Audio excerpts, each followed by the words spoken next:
Пандемия обнажила проблемы, которые в системе здравоохранения копились годами, говорили один за другим практически во всех странах мира. Но теперь с этим необходимо что-то делать. Безусловно, за эти две волны вспышки эпидемии в Кыргызстане построилось такое количество объектов здравоохранения, о которых врачи, правду сказать, и не мечтали. Однако за годы простаивания этого сектора восстанавливать и улучшать придется немало. То есть оригинал, вот такой стекло керек, Да, оригинал. Когда включаете, вот здесь можно регулировать подачу кислорода жидкого. Это Кеминская территориальная больница. Здесь, конечно, провели капитальный ремонт, на который из республиканского бюджета было выделено чуть менее 22,5 миллионов сомов. Вот только одного ремонта недостаточно. В данный момент нам помещений не хватает.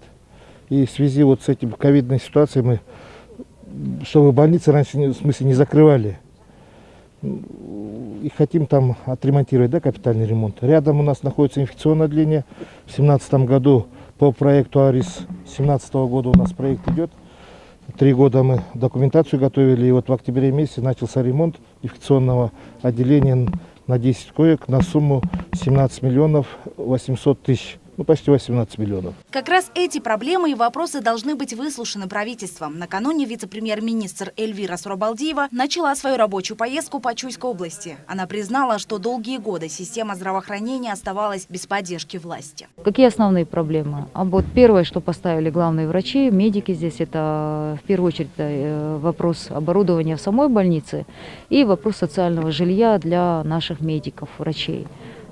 И я думаю, в принципе, для чего и делаются эти выезды, для того, чтобы на месте посмотреть уже существующие вопросы. И когда приходят, допустим, в страну какая-то грантовая, гуманитарная помощь, вопросы распределения, чтобы было справедливо и объективно. И когда закуп идет со стороны государства, тоже вопрос распределения в первоочередной необходимости. То есть на сегодняшний день это цифровые аппараты, потом, естественно, если будет построен роддом, тоже для новорожденных самое необходимое. А вот в самой Чуйской областной больнице куда больше проблем. Инфекционное отделение здесь не функционирует с 1998 года. А это повлекло за собой другие трудности в обеспечении местного населения медицинскими услугами. Большинство обращений Чуйского района к нам обращаются инфекционные заболевания.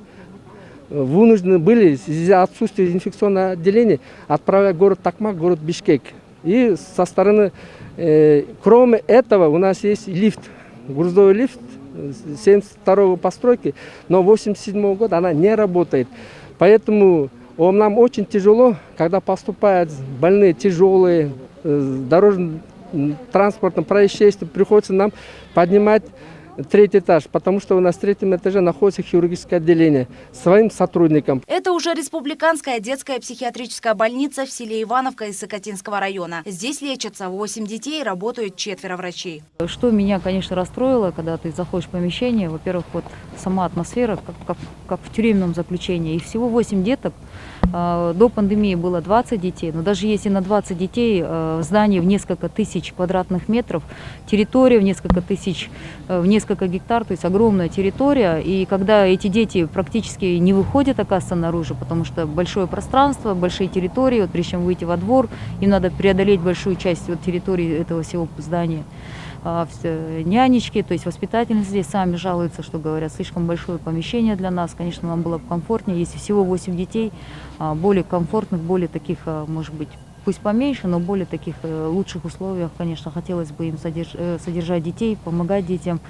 Со стороны государства, я думаю, надо менять подходы, когда заходишь, то есть эта атмосфера, как в тюремном заключении, все-таки это дети. По итогам поездки вице-премьер поручила проработать вопросы по обеспечению учреждений необходимым оборудованием. Началось и изучение вопроса переноса детской психиатрической больницы в город Бишкек с учетом необходимых требований для лечения и проживания пациентов. Для этого, как сообщили в правительстве, будет создана комиссия с участием госорганов и местных органов власти. Комиссия также рассмотрит вопрос перепрофилирования здания психиатрической больницы под реабилитационный центр для детей с ограниченными возможностями здоровья.